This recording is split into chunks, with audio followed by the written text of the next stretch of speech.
가운데 주의 은혜가 임하실 축원합니다.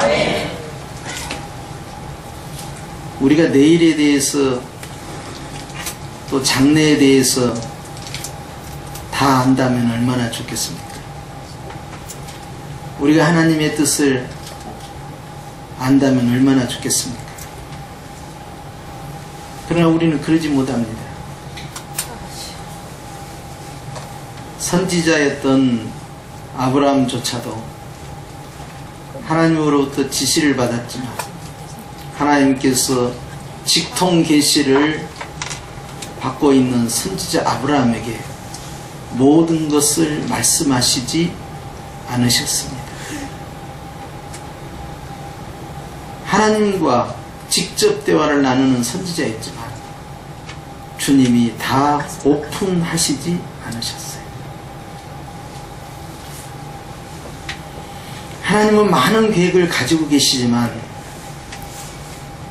우리에게 다 알려주시지는 않습니다. 그렇다고 해서 주님의 사랑이나 계획에 변동이 있느냐? 전혀 그렇지 않습니다. 오늘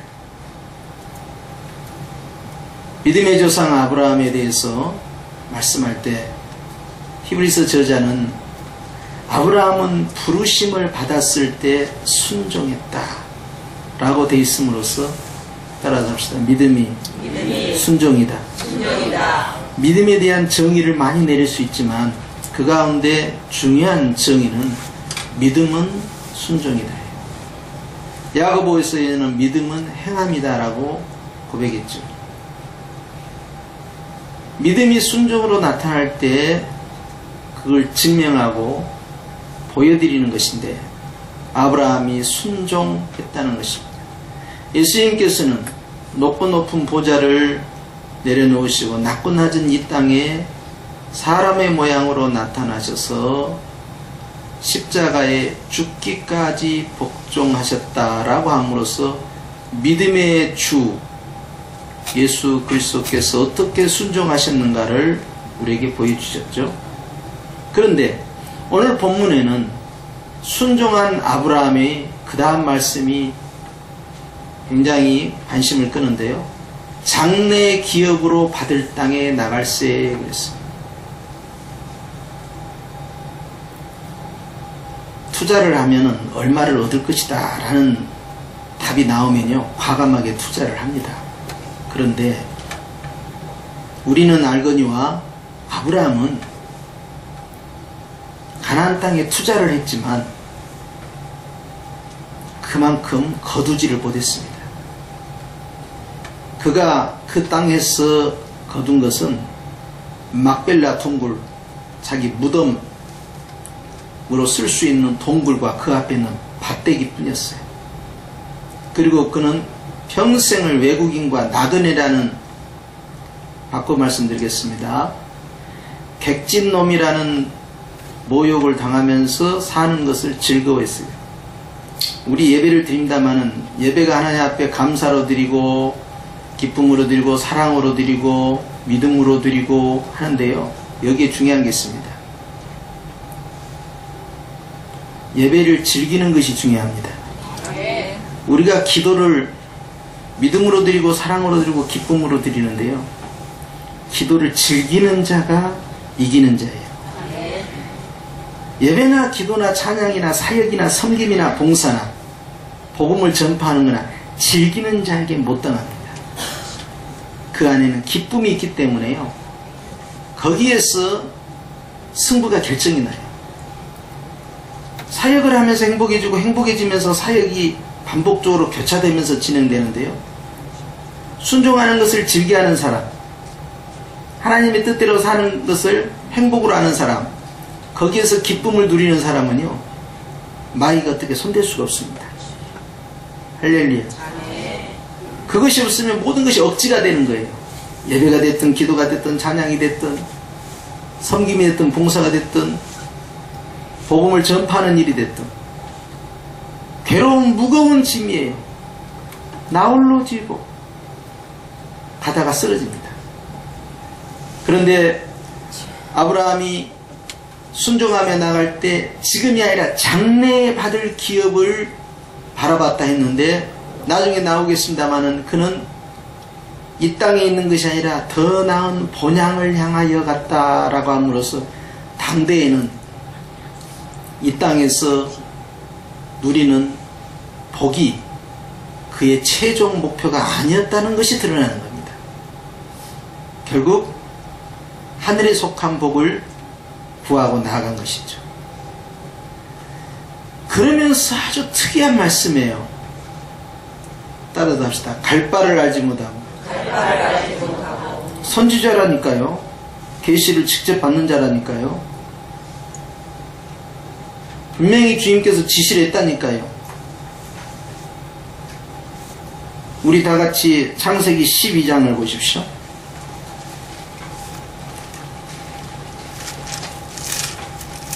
갈 바를 알려줬는데 갈 바를 알지 못한다라고 나왔어요. 이게 굉장히 중요한 대목입니다. 창세기 12장에 보면 1절에 시작. 여호와께서 아브라함에게 이르시되 너는 너의 본토 친척 아비집을 떠나 내가 네게 지시할 땅으로 가라. 그 다음부터 우리가 좋아하는 말씀이에요. 시작. 내가 너로 큰 민족을 이루고 네게 복을 주어 내 이름을 창대케 하리니 너는 복의 근원이 될지라. 너를 축복하는 자에게는 내가 복을 내리고 너를 저주하는 자에게는 내가 저주하리니 땅의 모든 족속이 너를 인하여 복을 얻을 것이니라 하신지라. 2절과 3절이 성구 영신 예배 때 제입 뽑히면 뒤에 걸립니다. 이게 웬일이다냐고. 그런데 4절입니다. 시작. 이에 아브라함이 여호와의 말씀을 쫓아갔고, 이게 뭐예요? 순종이죠. 쫓아갔다는 거예요. 어떻게 갔다고요? 뭐라고 써있다고요? 끌려갔고, 아닙니까? 묶여갔고, 잡혀갔고, 쫓아갔다고 돼 있네요. 억지로 한 거예요? 자발적으로 한 거예요? 즐거운 마음으로 십자가 지고 갚은 거예요. 그랬죠? 그러면 다 끝난 줄 알았거든요. 롯도 그와 함께 갔으며 아브라함이 어디를? 하란을 떠날 때 그의 나이 75세였더라. 하란이라고 돼 있죠? 1절을 보십시오. 중반절. 너는 너의 본토 친척 아비집을 떠나. 자, 아비집이 어디에요? 이제 하란입니다. 자, 그런데 그 위로 갑니다. 11장 31절 그 위에 있는 거 시작. 데라가 그 아들 아브라함과 하란의 아들 그 손자 롯과 그 자부 아브라함의 아내 사레를 데리고 어디에서 떠나? 어디에서 떠나? 갈대아우르에서 떠나 가나안 땅으로 뭐하고자 하더니? 가고자 하더니 어디에 이르러? 하란에 이르러 거기서 거하였으며 데라는 205세를 향수하고 하란에서 죽었다. 우리가 지도를 이렇게 보면요. 자, 여기가 이스라엘입니다. 갈대아우르입니다. 하란입니다. 자, 지금 당시의 문명은 다 강을 끼고 발달됩니다. 수메르 문화가 다 그래요. 그러면은 유프라데스 강과 티그리스 강을 끼고 가는 거예요. 이라크와 이란을 향해서 가가지고 터키를 경유해서 다시 이스라엘 내려오는데요. 밑에서부터 올라가는 거예요. 갈대아우르로 가서 출발을 했어요. 아버지 데라가 여기서 출발지입니다. 이게 원적지죠. 원적지에서 출발을 해가지고 어디로 갔어요? 하란으로 갔어요. 거기에서 살면서 아브라함도 거기가 이제 고향이 된 거예요. 그러니까 그 본적지가 된 거예요, 이제. 그런데 아버지는 거기서 처음부터 가고자 함이 아니라 갈대아우르에서 가나안으로 가기를 원했어요. 근데 가나안으로 못 가고 어쩌다 보니까 어디로 가버려요? 하란으로 올라간 거예요. 하란에서 생활하고 죽고 가나안 땅에는 데라가 들어갈 사명이 아니고 아들 아브라함이 들어갈 사명이에요. 그래서 주님이 끌어내린 겁니다. 구조가 이렇게 되어 있어요. 그래서 한 바퀴를 돌는데 초생딸처럼 한 바퀴를 삥 돌았어요. 자, 그렇게 해서 떠날 때가 75세예요. 말씀을 쫓아갔고 즐거운 마음으로 그가 나아갔고 순종 잘했구나 할렐루야 했어요. 자, 사태는 심각해집니다. 아브라함에게는요 큰 근심이 다가옵니다. 그것은 밑에 보니까 10절에 있는 말씀입니다. 시작. 그 땅에 기근이 있으므로 아브라함이 애굽에 우거하려 하여 그리로 내려갔으니 이는 그 땅에 기근이 심하였음이라 그랬어요. 순종하고 가나안 땅에 들어갔는데 가나안 땅에 기근이 생겨갖고 사업이 쫄딱 망해버렸어요. 그러니까 목축업을 하고 있기 때문에 그곳에 더 이상 있을 수 없으니까 초목과 물 있는 곳을 찾아서 아래로 남방으로 위에서 내려오기 시작해서 나일강이 있는 애굽으로 지금 이집트 방향으로 방향을 튼 겁니다. 그때 아브라함의 사업의 상황이요 5절입니다. 시작. 아브라함이 그 아내 사레와 조카 롯과 하란에서 모은 모든 소유와 얻은 사람들을 이끌고 가나안 땅으로 가려고 떠나서 마침내 가나안 땅에 들어갔다가 쫄딱 망했다 이거예요. 야, 계시를 받고 순종을 했는데도 망해보네. 어떻게 해석하실랍니까?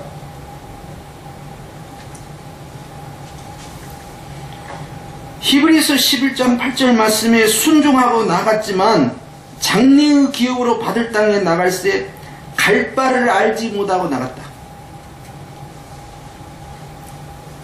가기는 갔는데 그 다음부터 구체적으로 어떤 일이 있을 것이다, 어떤 일이 있을 것이다, 어떤 일이 있을 것이다 이것이 다 오픈되지 않았다는 거예요. 목사님, 기도하는 종들은 다 미래에 대해서 주님께서 알려주시니까 주님이 착착착착착 인도하시겠죠. 제 경험상 지 것은 잘 안 알려주더라고요. 아니 다는 안 알려준 건 아닌데 잘 안 알려줘. 그러면서 느낀 거 있어요. 첫째, 너도 믿음으로 살아라. 둘째, 고난이 오는 것을 즐겨해라. 셋째, 그걸 통해서 네가 더 성숙해진다. 이런 스토리가 꼭 진행돼요.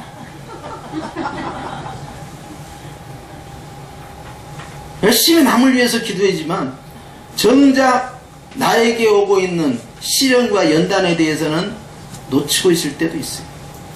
아브라함이 가나안 땅에 가면서 아니 주님이 그냥 거기 가라고 하면 예 했으면 끝나. 아니 뭐 이상한 말씀을 하시는 거예요. 내가 너로 큰 민족을 이루고 내가 네게 복을 주어 내 이름을 창대케 하리니 너는 복의 근원이 될지라. 너를 축복하는 자에 내가 복을 내리고 너를 저주하는 내가 저주하리니 땅의 모든 족속이 너로 인하여서 복을 얻을 것이다. 이런데 순종하네? 얼른 보따리 싸버려야지. 그런데 순종해서 가가지고 어쨌다고요? 1년도 안 돼서 쫄딱 망합니다. 목축업은요 기근이 생기면요 아니 풀을 어디서 구합니까? 그러니까 남방으로 풀을 찾아 가가지고 애굽에 가서 마누라 팔아먹은 거예요. 그래가지고 거기서 애굽왕한테 사업 미천 자금 마누라 팔아먹고 딱 얻은 거예요. 그것 가지고 다시 시작한 거예요. 마누라 다시 어찌어찌해서 하나님 은혜로 다시 찾았지만 그 돈을 돌려주지도 않고 딱 입 씻고 주머니에 넣고 그대로 떠나버립니다. 그래서 자 이렇게 되면 아브라함이 사라한테 큰 소리 칠까요? 못 칠까요? 자, 사업이 잘 됐어. 기업을 키워가지고 막 기업이 여러 개가 대기업이 되고 대기업이 아주 글로벌 기업으로 성장을 했어. 누구 돈으로 그런 거예요? 마누라 팔아먹은 돈으로 된 거예요. 자, 그러면 회장 남편이 회장 사모님한테 큰 소리 쳐요, 못 쳐요? 못 쳐요.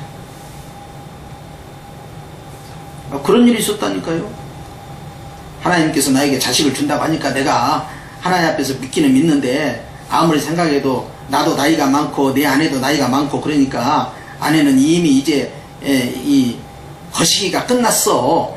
끝났으니까 이제 그것이 끝났으니까 이게 임신이 안 되잖아요. 이제 가임 기간이 끝난 거야. 그러니까 이제는 뭐 하나님의 뜻을 이루어야 되는데 내가 가만히 생각해 보니까 이 사라의 여종 하갈, 학자들은 말하기를 하갈이 애굽에서 데리고 왔다라고 알려져 있어요. 이 하갈을 데리고 있는데 종의 자식도 주인의 것이니까 제가 젊은 제 하갈을 통해서 애를 낳으면 어차피 사라의 자식으로 들어가는 거 아니냐, 그렇게 하고는 딱 애를 낳아버려요. 그 이스마엘이에요. 이스마엘 낳으라니까 이스마엘하고 사라가 낳은 자식 이삭하고 갈등이 생겨요. 왜냐하면 이 녀석이 이삭을 괴롭혀, 적자를. 그러니까 사라가 더 이상 그것을 못 참고는요, 아브라함에게 요구합니다. 하갈하고 이스마엘하고 내보내라. 성경에 보니까 앗소리도 안 하고 가로 열고 가로 닫고 그리고 싹 내보내버렸는데, 보낼 때도 그냥 바리바리하고 너도 좀 한몫해야, 너도 잘 살아야 되니까. 그래갖고 막 금은 뭐하러 갖다주고 그냥 보따리를 갖다주고 그렇게 해가지고 먹을 것도 갖다주고 그냥 가서 한 기업을 이루어라 그렇게 하고 준 것이 아니고, 인정머리 없이 물주머니에다 물만 집어넣어갖고 잘 가거라 그러고 내보내버린 거예요. 가서 죽어버리라는 거 아닙니까 그게 지금.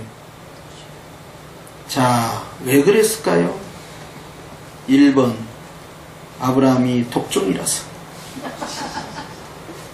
2번 하갈과 이스마엘이 미워서, 3번 사라가 무서워서. 자, 여기까지만 합시다. 답은 몇 번? 3번. 3번일 가능성이 나는 높다라고 추정을 하고 있는 거야. 나중에 한번 사라 만나면 물어봐야지. 그런데 약점이 있는 거요. 마누라 팔아먹었잖아. 약점이 있어요. 마누라 팔아먹은 돈으로 장사를 했어. 갈 바를 알지 못한다는 것이 아브라함에게 딱 맞아떨어져요. 명색이 선지자라니까. 명색이 계시받은 자예요. 명색이 하나님과 대화하는 자예요. 명색이 지시받고 간 거예요. 모든 걸 다 올인해서 투자했다니까요. 아버지가 죽은 다음에 떠난 거예요. 그때가 75세예요. 그런데 와서 큰소리 땅땅 치고 조카도 데려오고 말이죠. 자기 종들도 거기에서 부리던 사람들 말이죠. 그리고 목축어 다 해가지고 위에서 하란에서 내려왔다니까요. 바단 아람이라는데 위에서 하란에서 땅 내려왔더니 망해버렸네요. 어떻게 합니까 이제? 아니 당신 예수 믿으면 복 받은다며, 교회 다닌다면 잘 된다며, 기도하면 뭐 열린다며, 예배 드리면 뭐 된다며, 성군 영신 예배 드리면 뭐가 잘 된다며, 헌금하면 잘 된다며, 11조하면 잘 된다며. 나는 왜 안 돼? 나는 망했네. 그럼 우리는 그 다음부터 뭘 생각하냐? 뭔가 답변을 해줘야 할 것을 찾기 시작해요. 그것이 뭐냐면 이제 믿음이라는 것은 말이지, 그래도 하나님은 당신 사랑해. 뭔가를 대답할 걸 막 찾잖아요. 근데 아브라함은요, 고백을 하는 거예요. 사람들이 보기에는 갈 바를 아는 것처럼 같지만 실제로 구체적으로 자기는 갈 바를 알지 못한 거예요. 가나안 땅에 가라고 했을 뿐이지 거기에서 무슨 일이 있을 것이다, 어떤 시험이 기다리고 있다. 네가 가자마자 어려운 일이 있을 것이다. 이런 사전에 어떤 사인을 받지를 못했어요. 그리고 여러분 알아야 할 것이 사전에 그런 사인을 받잖아요. 저 같으면 어떻게 하는지 아십니까? 주님 가자마자 1년도 안 돼서 그 땅에 기근이 있다고요. 그걸 참고 기다라고요. 주님 질문 있습니다. 차라리 제가 1년 더 있다가 하면 안 될까요? 여기 정리를 해야 돼. 주님 아니 채무도 다 정리를 해야 되고 이거 새끼도 나야 되니까 빨리빨리 정리해야 되고 아니 지금 갑자기 움직이라니까 이 땅도 팔아야 되고 아니 준비할 것이 많으니까 준비기간 1년 주님 1년 후에 가겠습니다. 따라합시다. 나요. 하여튼 머리 굴리는 데는 천재야. 말이 많아. 이게 처음에는 목사님 기도 좀 해요. 기도해지 갖고 하나님 뜻만 딱 분명해지면은 내가 딱 순종해본다니까요. 아 진짜요? 막 그래요. 하나님의 뜻을 아무리 알아도요 몰랐을 때 순종 안 하면요 알았을 때 더 순종 안 해요. 아니까 안 가 이제. 가면은 망해본다며요. 주님 내가 망하면 내 망신 주님 망신이요. 주님 그렇게 되면 천도문 다 막혀요. 그렇게 되면 내가 주변에 친척들한테 어떻게 전도를 하겠어요. 내가 잘 돼야지 주님. 아유 주님 그렇잖아요. 그러니까요 주님 1년 후에 출발해요. 그것이 좋은 거예요. 주님을 설득을 시켜 이해를 시켜버려요. 왜냐하면 주님이 지능이 떨어진 줄 알아. 주님이 인정머리도 없고 주님은 나처럼 사리 판단을 잘 못할 거라고 생각하는가 봐.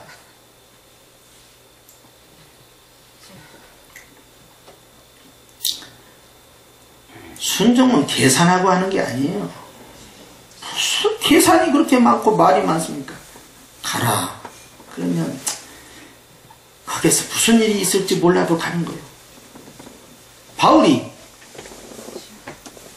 복음을 열심히 전파하다가 너는 이방인의 그릇이다. 너는 딱 끝까지 이르러서 나의 증인이 돼야 된다. 사명을 받고 다메섹을 출발했는데 어느 날 갑자기 예루살렘으로 돌아가라. 그곳에 가면 네가 꽁꽁 묶이고 환란이 기다리고 있다. 이 사인까지 받은 거예요. 본인이 직접 받았어요. 그걸. 나중에 아가야 선지자가 와가지고 허리띠를 내가지고 이 띠의 주인이 말이야 이렇게 꽝꽝 묶이듯이 말이야 이 띠의 주인이 이렇게 묶인다. 그렇게 하니까 안 게 아니고 바울은 알고 있었어요. 뒤에 내용을 보면 본인이 고백을 해요. 제자들은 큰일 난다고 가면 안 된다고 지금 사역이 절정인데 여기서 감옥에 갇혀버리면 되겠냔 말이요. 거기에서 말이요 엄청난 환란이 기다리니까 순교당할 수 있는 지금 그렇게 하기에는 선교 전략상 비효율이에요. 그게 그렇게 만드는 거예요. 못 갑니다. 딱 막아본 거예요. 그러니까 바울이 내가 이미 받았다. 나를 괴롭게 하지 마라. 알고 내려간 겁니다. 알고. 모르고 한 게 아니라 하나님의 뜻이라면 죽으러 가버려요. 근데 죽지는 않는다고 했어요. 죽을 곳은 그것이 아니거든. 그래가지고 자기 노력으로 민간 자본을 이용해서 긴 여행을 통해 세계 지배의 중심 도시국가인 이 로마를 향하여 쳐들어가야 되는데 주님께서 민간 돈으로 가면 쓰겠냐? 국비로 가라. 그렇게 해가지고 감옥에 집어넣어가지고 로마 병사들의 경호와 호의를 받으면서 배를 타고 가다가 섬에 한번 들려서 휴양을 한번 해야 된다 해가지고 큰 풍랑을 만나서 배가 파선이 되고 그곳에서 잘 겨울을 지내고 휴가 마치고 다시 경호와 호의 속에서 로마 심장부로 들어가는 스토리가 나옵니다. 자기 돈 한 푼도 안 들였어요. 그런 과정을 바울은 두려워하지 않았어요.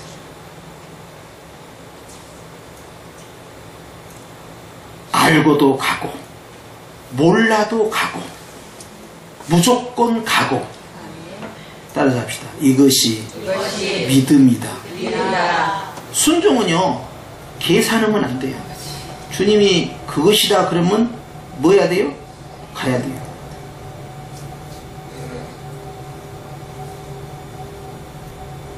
바울은 혼자 다녔으니까 결정이 하기 쉽습니다. 아브라함은 누구랑 다녔어요? 자기 아내가 있고요. 아직 자식은 없지만 자기가 책임지는 종들이 있어요. 나중에 이 종들이 얼마나 많아지는지 목동들 말고 가병들로 군대 무장한 인력이 318명이야. 그러니까 중대 훨씬 뛰어넘어서 대대급으로 이미 형성되는데 당시에 318명이면요 소돔 왕과 고모라 왕을 능히 전쟁 가운데서 건져낼 만큼 북방의 왕들과 도시국 왕들과 전쟁에서 싸워서 이길 만큼의 군사력이에요. 그러니까 굉장히 많은 숫자입니다. 가장이고요 기업의 회장님이에요. 이 사람은 목회자가 아니고요 선지자이면서 비즈니스맨입니다. 사업가예요. 그런데요 자기가 책임질 사람이 많이 있는데요 가나안 땅에 가가지고 쫄딱 망해버릴 줄 누가 알았겠어요. 결국은 밀려서 남쪽까지 내려갔으니 정상적으로 기업이 안 되고 있는 거 아닙니까? 그러고는 도덕적으로 치명적인 실수를 한 겁니다. 자기 아내를 자기 이복누이라고 속여가지고 실제 또 이복누이 된다 이 말이에요. 그러니까 얼른 편법을 쓴 거예요. 내 아내라고 하면 나를 죽이고 내 아내를 뺏어갈까봐 할 정도로 65세의 사라가 얼굴이 예뻤다는데 나는 그것이 지금 이해가 안 되고 있는 거야 도대체. 아니 도대체 그 시대는 65세가 얼마나 예뻤길래 왕이 탐을 낼 정도냐고. 응? 난 그것이 궁금해. 그때는 우리하고 달라요. 아니 그냥 300살까지 자식을 낳지 않나 900살까지 자식을 낳지 않나 우리하고 신체가 다른가 봐. 아브라함도 175세를 산 거 아닙니까? 이게 역대 조상들 가운데서 보면요 아주 짧게 살다 생을 마감한 거죠. 아버지가 205세고 무두셀라는 969세라니까 이거 아브라함은 930세 이거 아담은 이거 보통 문제가 아니에요. 갈수록 수명이 줄어들어. 아니 그런데 이 사라가 얼마나 이쁘까니 세상에 거시기도 끝난 사라예요. 거시기가 끝났는데 이쁘면 이미 폐경이 다 됐는데 뭐 이쁘면 얼마나 여기 폐경 되신 분 죄송합니다. 아니 근데 그렇다는 것이요. 이해가 안 돼 이게. 그런데 실제로 이뻤나 봐요. 반할 만큼. 아브라함은요 아내를 빼앗기지 않기 위해서 생명을 건 것이 아니라요 자기의 생명을 지키기 위해서 아내를 과감하게 줘버릴 수 있는 대단한 정말 웃기는 사람이에요. 이런 사람이 믿음의 조상 아브라함은 이겁니다. 아브라함이 대단한 게 뭐가 대단합니까? 그런 연약한 아브라함을 쓰시는 하나님이 위대한 것이지. 흠결이 많은 사람이에요 이 사람. 그런데 오늘 믿음의 장에서는 아브라함이 순종했는데 갈 바를 알지 못했다. 미래를 알지 못했다. 다음에 무슨 일이 있을지 알지 못했다. 순종하니까 복을 받을 줄 알았는데 복의 근원이 된다고 했기 때문에 복의 통로가 된다고 했기 때문에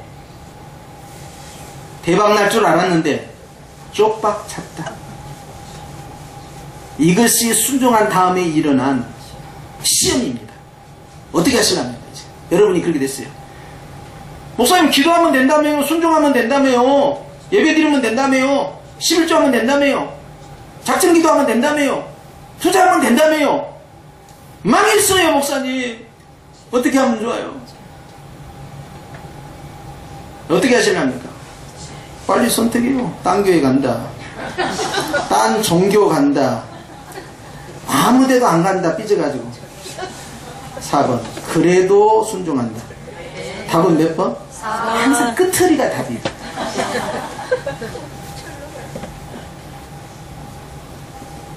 자, 순종은 즐겨야 한다.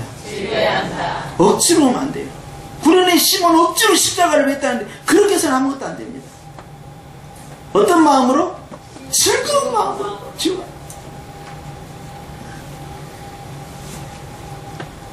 여기에서 우리는 아브라함의 위대함을 깨닫습니다.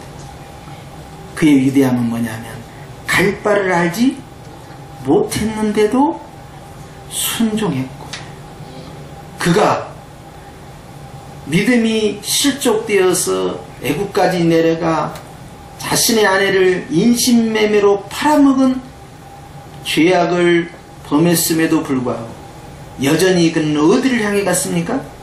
가나안 땅을 향해 갔습니다. 넘어짐과 일어섬이 교차되는 상황이죠. 기도의 사람도 다 알지 못하는구나. 큰 틀은 보는데 구체적인 팩트는 안 되는 거예요. 그럼에도 불구하고 그는 변함없이 하나님의 말씀에 순종했고, 할렐루야. 그의 믿음은 그대로 주님 앞에 보여져서, 나중에 보시면 아시지만 이제 창세기 15장부터 가면요, 아브라함과 하나님 관계가 나오는데요, 그가 하나님의 말씀을 믿음에 그것을 그의 의로 여기셨다 하면서 우리가 믿음으로 말미암아 의롭게 되나니의 출발점이 거기서 시작돼요. 마르틴 루터가 바로 이걸 가지고 계획을 한 거 아닙니까? 종교계획을. 믿음으로 되는구나. 아브라함에 있어서 믿음은 뭐였다고요? 순종이었어요. 갈 바를 알지 못했지만, 순종하면 다 잘 될 줄 알았지만 시작하자마자 어려움이 닥쳤다. 그러나 길고 짧은 것은 대봐야 하니까 그 어려움을 마음에 극복하고 그대로 인내했더니 결과적으로 육신적으로도 아브라함은 사업에 성공한 기업가가 됩니다. 아까 말씀드린 것처럼 자기가 거느리는 군대만 몇 명이라고요? 318명. 그러면 나머지 종들과 그 수많은 양떼들 말이죠. 아니, 블레셋 옆에 있는 왕이 말입니다. 시험에 들 정도로 말이야, 이게 사업이 잘 돼요. 아브라함만 잘 된 게 아니에요. 나중에 이삭도요, 아주 크게 자기 기업을 키웁니다. 성경에 보면요, 이삭이 얼마나 복을 받는지요? 딱 써져 있어요. 100배나 복을 받다고 했어요. 100배. 몇 배? 100배. 야곱도요, 집을 가축해가지고 말이죠, 형 속여먹고 쫙 북쪽으로 자기 아버지가 나온 대로 또 올라가요. 응? 하란을 향하였어요. 근데 그곳에서요, 사업을 잘 해가지고 여러분 아는 대로 큰 거부가 돼서 금이환영을 합니다. 이렇게 중요한 말씀이 나가는데 그분이 오시면 큰일 납니다. 저 온풍기를 빨리 누가 꺼준다면 그 손에 복이 있습니다.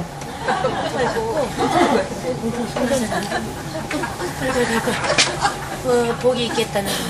여러분,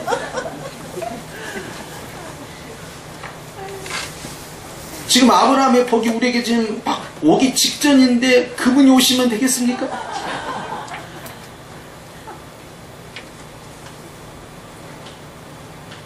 저는 이 말씀을 묵상하면서 참 마음이 아파요. 왜? 아브라함은 다 알지 못했구나. 그런데도 순종했구나. 왜? 하나님을 신뢰합니다. 나보다 나를 더 사랑하신 하나님, 내 아버지 하나님이면서 나의 하나님, 여호와 하나님, 나에게 가라는 그곳으로 내가 가서 머물러 있으니 내가 때로는 나의 실수로 넘어져도 하나님은 나를 세우셔서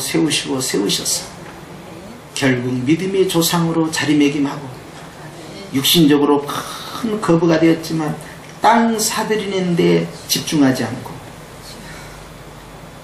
자기는 나그네다, 자기는 외국인이다, 자기는 객진놈이다, 이런 말 들으면서 거기에 살면서 더 나은 저 본향을 향해 갔다는 것은 창세기에는 없지만 히브리서에는 분명하게 기록됐어요.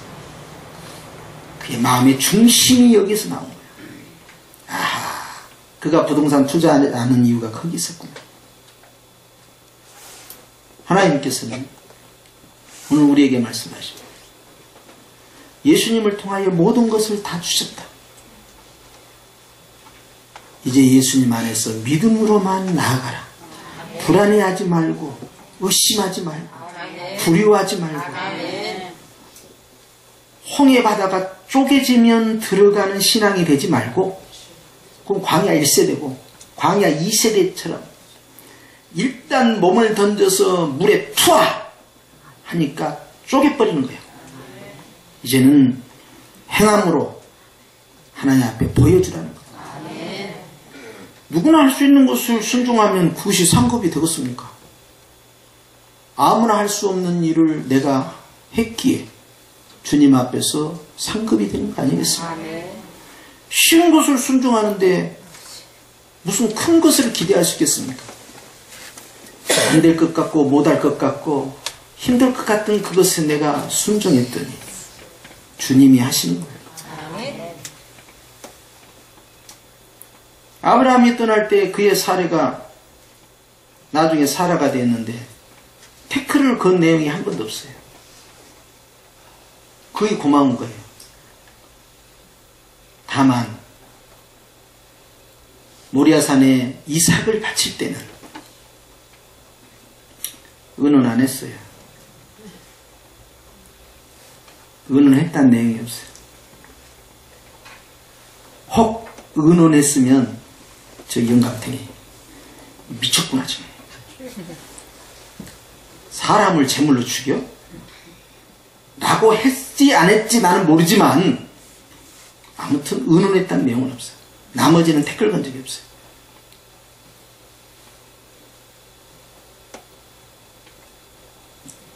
그 순종이 그 가정을 만들어낸 겁니다. 하나님께서는요, 오늘도 우리에게 분명한 사인을 주세요. 아브라함은 무엇으로? 믿음으로. 그 믿음은 무엇으로 증명한다?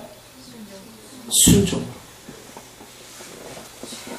그런데 그 순종 속에는 갈 바를 알지 못함에도 불구하고 순종했고, 바울은 갈 바를 알고 있는 상태에서 환난이 분명한데도 순종했으니 두 사람 다 잘한 겁니다. 우리가 앞으로도 갈 때 때로는 내가 응답받고 가는 것도 있고 응답 못 받고 가는 것도 있을 거예요. 그러나 그 길이 주님이 원하는 그 길이라면 우리는 믿음으로 가는 거예요. 순종 못할 것이 뭐 있습니까? 하나님이 나와 함께 하시는. 그러면서 예비하신, 준비하고 계신 그 은혜를 아브라함이 자기 것으로 채워가고 있었던 거예요. 사랑하는 성도 여러분, 주님께서 우리에게 믿음을 요구하십니다.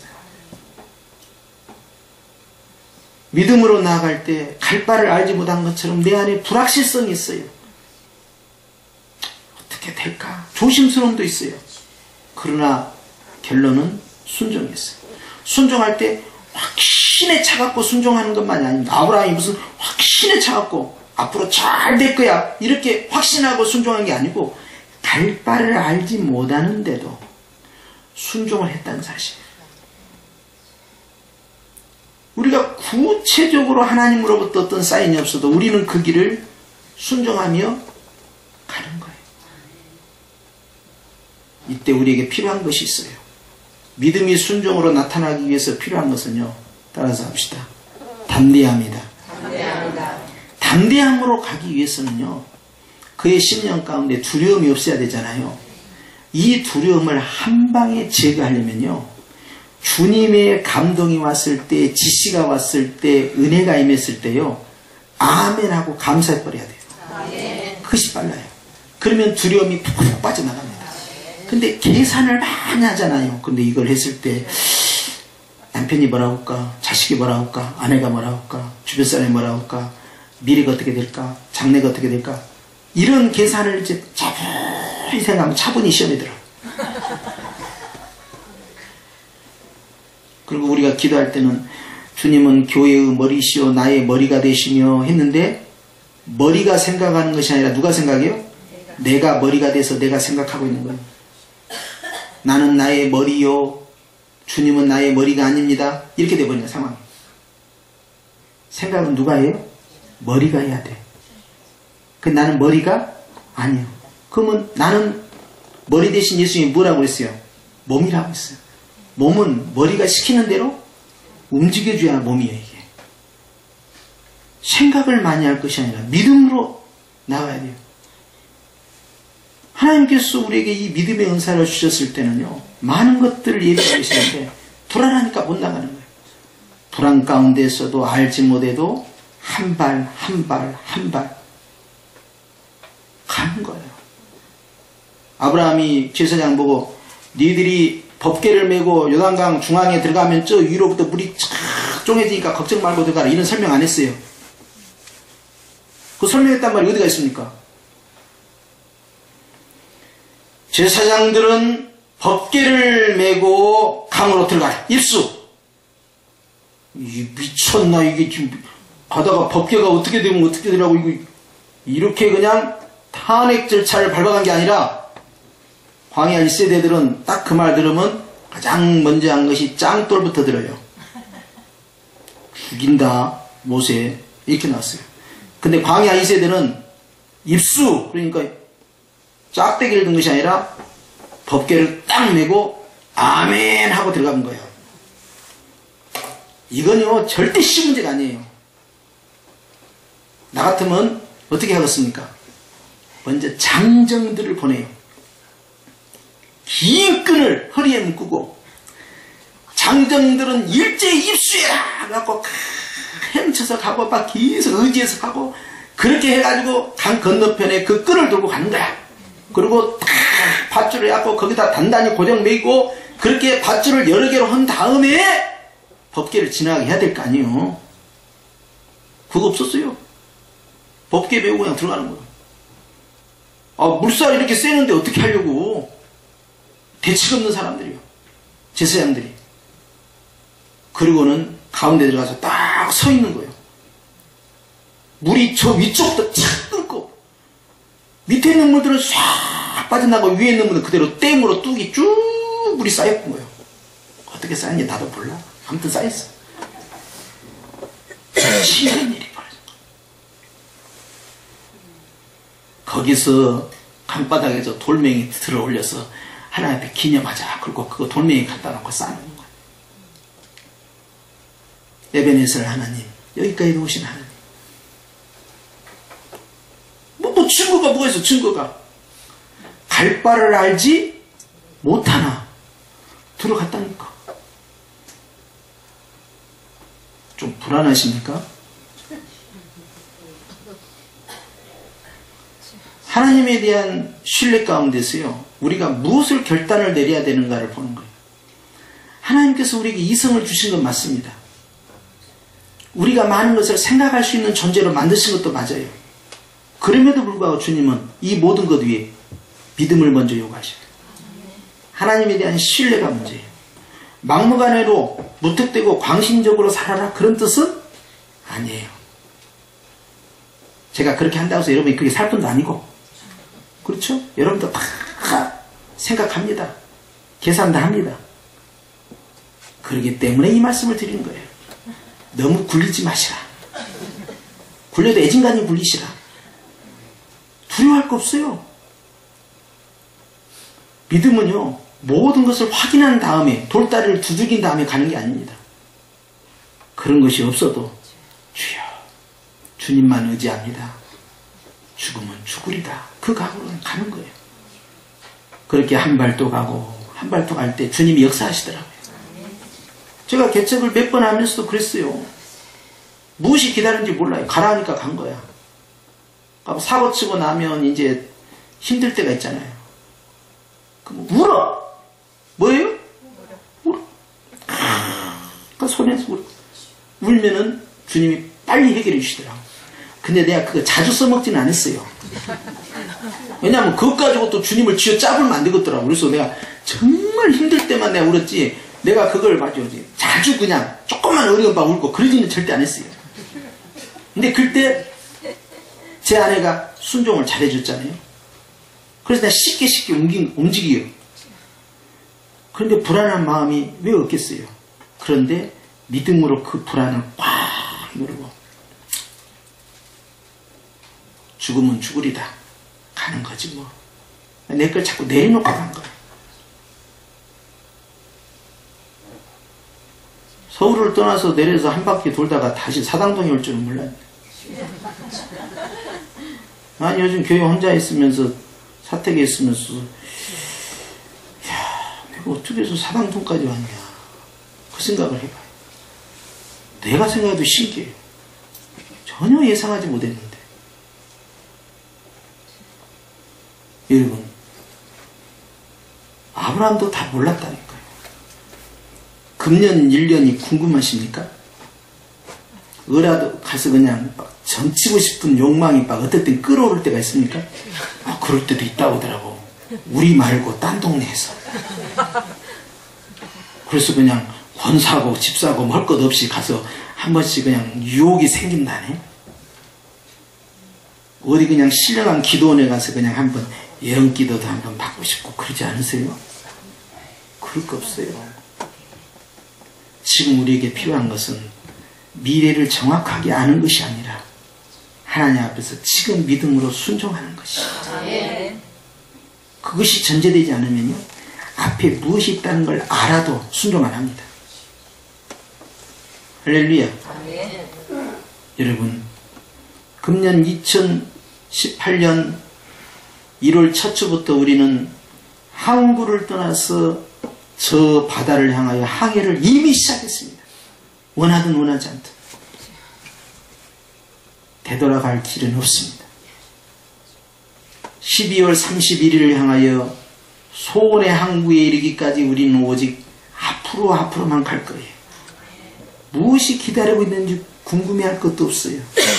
여기서 우리가 알아야 할 것은 하나님이 나와 함께 하신다. 하나님이 바로 저 미래의 주인이시다. 나는 주님만을 의지하고 갈 뿐이고 어려운 일도 있겠지만 힘든 일도 있겠지만 주님이 도와주실 거야. 왜냐? 나보다 나를 더 사랑하시니까. 알기는 최고로 잘 알아. 수안에서 승리하는 아브람과 같은 믿음의 조상이 되시길 축원합니다. 기도하시죠.